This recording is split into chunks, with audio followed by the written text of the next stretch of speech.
So, we need to be completely solid now. You may be asking yourself, is this just trash talk, or does Wilson actually believe this stuff? Well, this is where things start to get interesting. Wilson wasn't kidding when she made her assertion. It seemed as though she genuinely thought she could compete with NBA players. For context, you guys, Josh Hart plays for the Knicks. He's a starter. He's had a long career in the NBA. He's one of the best 300 players in the world. Hold on a minute though, because Josh Hart is averaging 14.2 points, 8.9 rebounds, and 5.7 assists per game for the Knicks this season. That's no joke. So, what's going on here? Is Wilson simply overconfident, or is she living in her own fantasy world? The podcast hosts were astounded when they heard her audacious prediction. Wilson became frustrated, so Hart even joked that he would win 11-2 before changing it to 11-7. I'm just about to violate this tremendous. I'm about to say, damn, probably like 11-2. You're sick. Nah, I'll say like a good 11, probably like 11-7. However, Wilson remained steadfast in her assertion that she would win. You may be wondering how people are responding to this ridiculous assertion. Well, let me tell you that social media is exploding. Fans are describing Wilson's statement with hashtags like fully delusional, which is creating a lot of controversy in the basketball community and making people wonder if she is grasping reality. Asia, while a part of me gives it to her, because she is a competitor, and I could just see a lot of people in her position being like, just having full confidence in themselves, like that's the competitive nature in her. I do think that she's a bit delusional here. And also like, maybe the slightest bit disrespectful. It's a little insulting, but this is where it gets really interesting though, because it has spurred a much larger discussion about the disparity between men's and women's sports. People are discussing how we value different kinds of athletic abilities and the variations in athletic skill levels. It's different because of our physical abilities. And so I think firstly, this whole could Asia Wilson beat anyone in the NBA conversation has blown a little bit out of proportion, but that's what the internet does. It started out as something that was just friendly banter. And I know that people were jumping to Josh Hart's defense because I am in agreement that I think he would beat her. She would maybe score a couple of times if he really wanted to lock down like he's going up against the best players in the world. It's a tiny bit disrespectful to say that you're as good as them, consider it. Although Wilson is the current WNBA MVP and at the pinnacle of her career in women's basketball, does that translate into victories over NBA players? While some fans are supporting her and arguing that her ability should not be undervalued, others are criticizing her and claiming that she is totally disconnected from reality. If you thought fans were being critical, wait till you hear what the experts have to say. Not only are NBA veterans opposing Wilson, but they are also voicing their strong opinions, and you might just lose your mind after hearing what Jeff Teague had to say. Instead of simply dismissing Wilson's assertion, former NBA All-Star and champion Jeff Teague flatly disproved it, stating that Wilson was incapable of defeating any NBA player. So, Aya Wilson can't beat nobody in the NBA. No. That might get spooked. Not one. But wait. It gets much stranger. Teague continued by saying that she couldn't even defeat a collegiate baller or a G League player, which is some serious shade. However, this is where things start to get interesting, because he didn't just make these claims without providing evidence. Instead, he explained them to us by highlighting the stark differences in skill and physical prowess between WNBA women and NBA men. We're discussing a completely new degree of athleticism here, not just who can shoot or run faster. We're not able to beat men.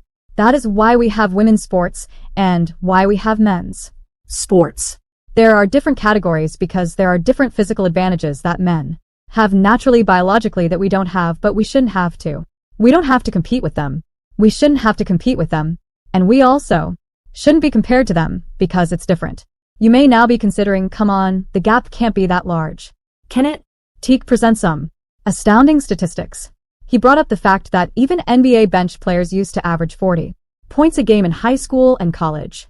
Do y'all know an S on the bench used to average 40 in high school and an S 20 in college? That isn't simply good. That's crazy. We're talking about guys who are complete monsters before they ever became professionals and seldom ever played in the NBA. Is Teague being harsh or is he being honest? It turns out that other NBA players and analysts agree with him, stating that the physical differences between the two teams are simply too great to ignore. We're talking about guys who are taller, heavier, and have greater jumping ability than their WNBA counterparts. It's not just about skill, it's about raw physical power. Just when you thought this basketball drama couldn't get any hotter, guess who's stepping into the ring? Cheryl Miller herself. You might be thinking Shirley Miller is going to support her fellow WNBA star, but think again because Miller didn't just disagree with Wilson. Hold on, because this story is about to take an unexpected turn. You might be wondering if everyone in the basketball world is banding together against Wilson, but not exactly. Instead, the reactions from other players in the NBA and WNBA are adding fuel to this already blazing fire. She made a strong appearance. I wasn't just a scorer. I feel very comfortable that I could guard Asia and make it very difficult. Isn't that unbelievable? Miller, a basketball icon in her own right, said that she could guard Wilson and make her life on the floor challenging. But this is where things start to get crazy. Miller went on to say that Wilson wouldn't be able to compete with her if they played. I mean, talk about confidence. Now, let's not forget who we're discussing. A 3-time Naismith College Player of the Year, 2-time Olympic gold winner, and did I mention it, a 5-time gold medalist with Team USA. Cheryl Miller is no ordinary athlete. She was just as dominant for the 1984 Olympic gold medal team. She had a strong second act as a coach and a broadcaster, and in 1995 earned induction into the Basketball Hall of Fame. What is happening here, and why is this woman a women's basketball icon? She is the epitome of basketball aristocracy, making fun of one of the biggest WNBA stars of our time. Miller's remarks aren't just about Wilson. They are also starting a larger discussion about how we evaluate athletes from different periods of the sport. You see, Miller didn't merely claim she could defeat Wilson. There's no one. Now that I look at even today, Asia might be the one, but I don't think it's hers. Yes, that's correct. The legend is claiming her claim to basketball history, and she even went so far as to say that she would always make sure she earned 10 more than Wilson or Wilson wouldn't receive hers. This is where things start to get really interesting, though. Miller is not only discussing herself. She is also bringing up the topic of basketball special talents, stating that there are some unique skills that can be used at any time in the game's history to cause harm. I know people are going to take this wrong, and I do care, but I really don't. But there's no question and no doubt in my mind that I would have been not just competitive in the wouldn't miss the beat. She seems to be stating that certain players are so skilled that they dominate every game. You may be asking yourself, is this only about Miller versus Wilson? Not at all. This clash of titans is igniting debates throughout the basketball community about how to evaluate players from various eras, not just who is superior. Is it really possible to pit a star from the 1980s against a guy from the present day? You know, Asia Wilson is a phenomenal basketball player. But we're going to look at Cheryl Miller, who one would say would have been better than Asia Wilson for sure. If she had never got injured, and there was a WNBA at that time and Cheryl was to play, Cheryl would have been the best player ever. I don't think that's even up for debate, or anybody can question that. Everyone is contributing to the basketball community tsunami, including players, fans, and commentators. Miller seems to have opened a can of basketball discussions, and I can assure you that people are taking notice. Just when you thought this basketball drama couldn't get any more dramatic, Miller's remarks are making waves. Wilson's own teammate takes center stage, and I can assure you that what she has to say will completely alter the course of events. Wilson's colleague and Las Vegas Aces shooter Kelsey Plum not only disagreed with Wilson's audacious assertion, but she also provided a breakdown that has everyone talking. NBA players, you are convinced you can beat one-on-one? No, not one. Not even someone from the bench. You have to understand, if we're doing like shooting workouts, skill workouts, I'm very confident in anyone that you put in front of me that I can compete. Just sheer size athleticism. That's a problem. Maybe I can score, but who am I going to defend? Are you able to believe it? Plum didn't mince words when she acknowledged that although she could match NBA players technically, she would be completely outmatched physically, particularly on defense. She also made clear that we cannot overlook the stark size difference between NBA and WNBA players. Plum is essentially stating that it's a whole different situation when you're facing someone with a significant physical advantage, regardless of how competent you are. Ability. That's why there was this whole debate when Caitlin Clark was in college. Like, put Caitlin Clark in the NBA, like she's good enough to be in the NBA. And while I agree, Caitlin Clark is good enough as a shooter to shoot in the NBA, the game of the speed of the game is so much quicker, and the physicality is so much quicker. Now, you may be asking why Plum would say this about a member of her own squad. Wouldn't That betray your own team? Well, here's the point. Plum isn't only discussing Wilson. She's also providing us with an intimate look at the daily physical struggles faced by WNBA players.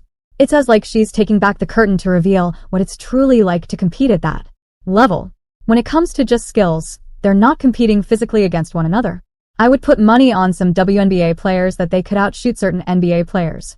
But when it comes down to a game that's as physical as one-on-one, when it comes down to the speed, the height, the quickness, the defensive abilities, that's where I think that Josh Hart and some of these men, and you have to understand men in the NBA have some of the biggest egos in the world. And rightfully so when it comes to their sport because they have worked really hard to get to that place and they have beat out so many people along the way. Can you imagine the tension in that locker room right now? It's like a powder keg waiting to explode. We've seen this type of situation in other sports where teammates publicly disagree. And it never ends well.